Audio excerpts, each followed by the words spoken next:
Our story of the night begins in 1066, when William the Bastard conquered England. The Anglo-Saxons called his followers knights, which became knights. William, who now understandably changed his name to William the Conqueror, rewarded his knights with land and property. But they didn't pay rent. Instead, they had to provide military service for the king. The whole system was designed as a war machine, and the sort of knight who did well in it was not the quiet, retiring type. The ability to beat another man to a bloody pulp or cut him to pieces was not merely a requirement of knighthood, it was one of its ideals. Richard the Lionheart, for example, was celebrated amongst the knightly classes for his habit of chopping his victims' skulls down to the teeth. But to everyone who wasn't a knight, this was a bit of a problem. How could you control these men?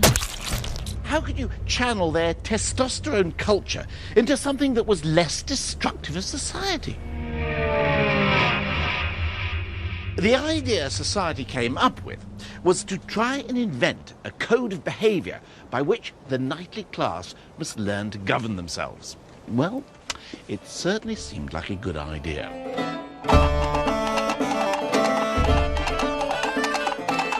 What made the Norman knights different was the fact they fought on horseback. And since the French for horse was cheval, a mounted warrior was known as a chevalier.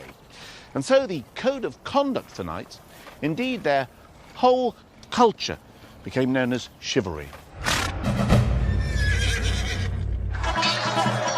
But what exactly was chivalry? Well, it depended who you were. The knights themselves had no doubt what chivalry meant to them. It meant learning how to kill people, making money, and getting famous. And in the 12th century, the man who best embodied what the knights thought chivalry was Sir William Marshall. William was already hardened to the perils of battle by the ripe old age of 5. In 1152, William's father, John the Marshal, rebelled against King Stephen, and the king laid siege to John's castle. During the siege, his father handed William over as a hostage, and at one point, the king put the boy into a catapult and threatened to shoot him back over the castle walls. William's father shouted back that he didn't care about the child, since he had the hammer and the anvils to make more and better sons.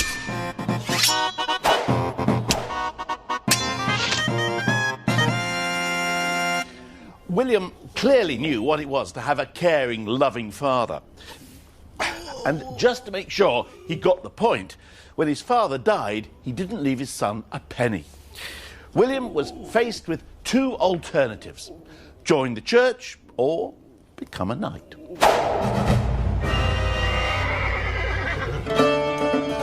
So William went to Normandy, where his cousin ran a sort of military academy.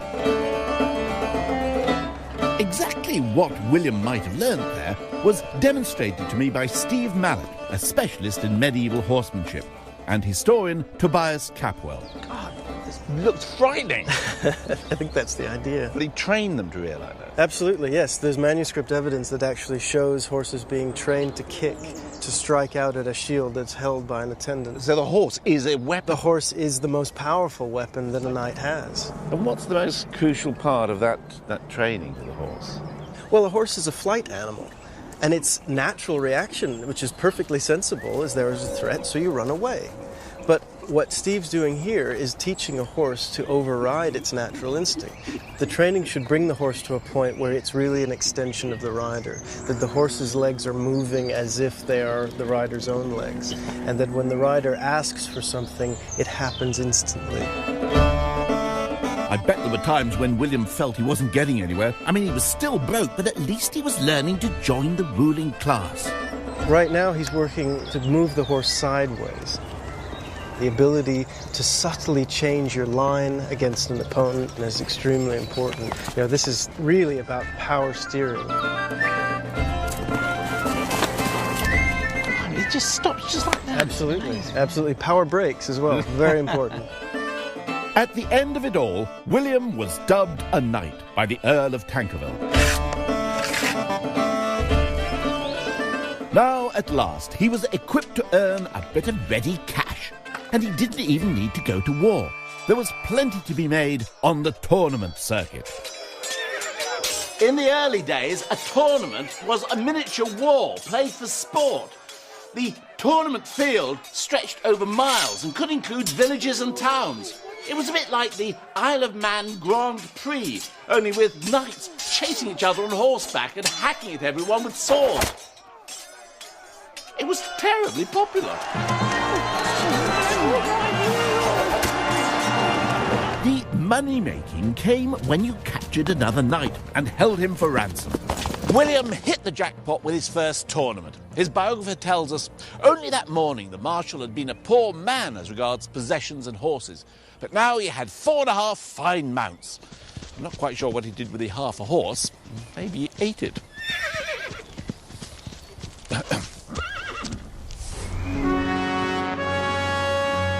Sir William didn't just get rich, he achieved that other aim of chivalry, fame.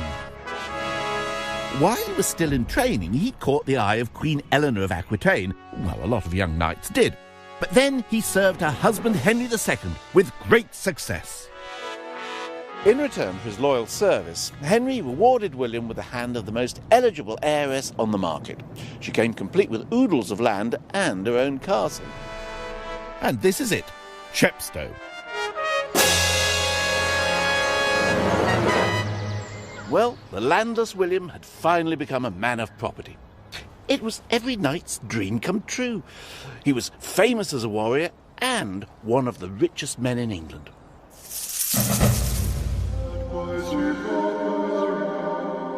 When he was buried at Temple Church in London in 1219, the Archbishop of Canterbury called William Marshal the best knight in the world.